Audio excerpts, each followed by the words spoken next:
Assalamualaikum warahmatullahi wabarakatuh. Halo teman-teman semuanya. Kali ini kita akan membahas mengenai model-model dalam pengambilan keputusan.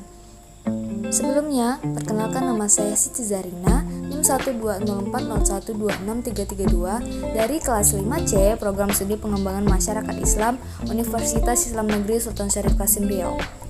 Selanjutnya saya mengucapkan terima kasih kepada Bapak dosen pengampu Bapak Muhammad Haris S.Com MSOS selaku pembimbing mata kuliah Teknik Pengambilan Keputusan dan Sistem Informasi yang telah memberikan saya kesempatan untuk mengulas kembali materi ini dalam bentuk video. Di dalam kehidupan manusia, terkadang terdapat situasi problematis yang sederhana yang tidak menuntut terlalu banyak alternatif dan informasi yang perlu diperhitungkan. Akan tetapi, ada juga situasi problematis yang dihadapi rumit, di mana berbagai alternatif perlu dikaji berdasarkan aneka ragam data dan informasi. Karena kenyataan inilah, para ahli terus berusaha untuk mempelajari berbagai pendekatan dan cara atau model yang digunakan oleh para pengambil keputusan, baik yang berhasil maupun tidak, khususnya dalam menghadapi situasi problematis yang kompleks. Agar dapat mengambil keputusan dengan tepat dan benar, diperlukan model teknik pengambilan keputusan. Walaupun model tersebut belum tentu dapat memecahkan masalah dan hasil yang dicapai belum tentu sesuai dengan harapan. Tetapi, model ini dapat membantu memperkirakan atau meramalkan apa yang akan terjadi nantinya jika seseorang menggunakan model pengambilan keputusan tersebut. Model pengambilan keputusan ini dapat membantu para pengambil keputusan untuk menentukan arah dan langkah yang akan diambil atau digunakan. Model adalah rencana, deskriptif, representasi yang berisi tentang informasi-informasi tentang suatu fenomena yang memungkinkan seseorang atau sekelompok orang mencoba atau menjajal untuk bertindak dengan model seperti itu.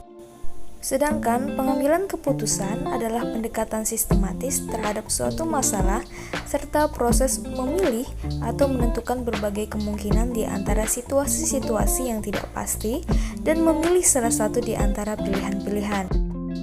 Jadi, model dalam pengambilan keputusan adalah gambaran, rencana, representasi yang berisi tentang informasi-informasi tentang suatu fenomena yang terjadi dalam proses memilih atau menentukan berbagai kemungkinan di antara situasi-situasi yang tidak pasti dan memilih salah satu di antara pilihan-pilihan yang bertujuan untuk dapat memprediksi kemungkinan-kemungkinan yang akan terjadi ke depannya.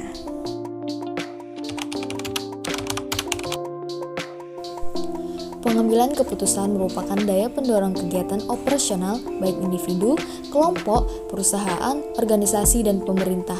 Misalnya, di setiap inti dari sebuah sistem organisasi selalu terdapat aturan khas tentang proses pengambilan keputusan yang dilakukan secara rutin, terstruktur, terprogram, ataupun sebaliknya.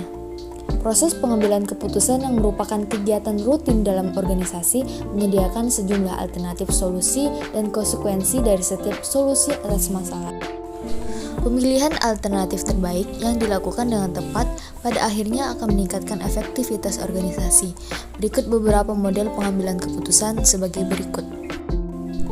Yang pertama adalah model optimasi, di mana model optimasi yaitu suatu model pengambilan keputusan yang menguraikan individu-individu seharusnya berperilaku agar memaksimumkan semua hasil. Model ini menggambarkan bagaimana setiap individu berperilaku sehingga memberikan hasil yang optimal. Asumsi model optimasi mempunyai tujuan yang jelas. Dalam tahapan model optimasi terdiri dari asumsi sebagai berikut. Yang pertama adalah orientasi kepada tujuan. Model optimasi mengasumsikan bahwa tidak ada perbedaan atas semua tujuan. Pilihan tersebut harus memberikan hasil yang maksimum. Selanjutnya yang kedua adalah mengetahui semua pilihan. Pengambil keputusan diasumsikan dapat menentukan semua kriteria yang relevan dan mendata semua alternatif yang ada. Model optimasi menggambarkan secara menyeluruh dari pengambil keputusan tentang kemampuannya dalam menetapkan kriteria dan alternatif. Kemudian, yang ketiga, adanya pilihan yang jelas. Secara rasional, bahwa kriteria dan alternatif ditentukan menurut jumlah dan diurut dalam urutan yang disukai atau yang sudah pasti. Kemudian yang keempat, adanya pilihan yang tetap. Kriteria dan alternatif yang sama dapat diperoleh setiap saat begitu pada tujuan dan pilihan sudah jelas dan tetap. Kemudian yang kelima adalah pilihan akhir memberikan hasil yang maksimum. Menurut model optimasi, pengambil keputusan akan memilih suatu alternatif yang bernilai tinggi. Yang kedua adalah model satisficing. Model satisficing ini adalah sebuah pengambilan keputusan yang memilih berbagai alternatif dan solusi awal yang memenuhi kriteria dalam keputusan minimal. Pengambil keputusan ini tidak dapat untuk menjustifikasi waktu dan pengorbanan untuk mendapatkan informasi yang lengkap dan utuh. Permasalahan yang kompleks disederhanakan dengan cara mengambil inti dari masalahnya saja, hingga pada tahap di mana pengambil keputusan siap untuk menyelesaikan masalahnya. Yang ketiga adalah model mix. Model mix scanning ini diartikan sebagai usaha untuk mencari, mengumpulkan, memproses, menilai serta mengumpulkan dan menimbang-nimbang informasi yang berkaitan dengan memilih suatu tindakan tertentu. Model mix scanning ialah jika suatu pengambilan keputusan merasa dilema dalam memilih suatu tindakan tertentu, maka harus ada satu keputusan yang dibuat sebagai pendahuluan yang berisi tentang sejauh mana berbagai sarana dan prasarana organisasi akan digunakan untuk mencari dan menilai berbagai fungsi dan kegiatan yang hendak dilaksanakan. Yang keempat ada model heuristik.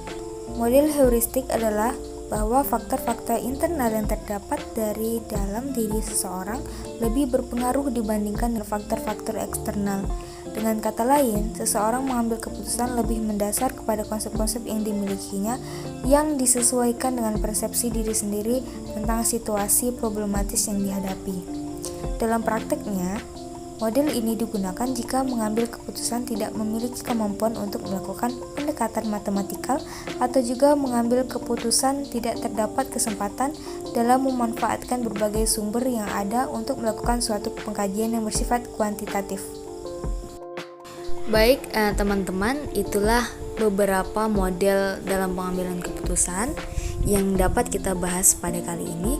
Mudah-mudahan apa yang saya sampaikan dapat bermanfaat untuk kita semua. Mohon maaf apabila ada kesalahan dalam penyampaian. Saya tutup dengan wabillahi taufiq wal hidayah. Wassalamualaikum warahmatullahi wabarakatuh.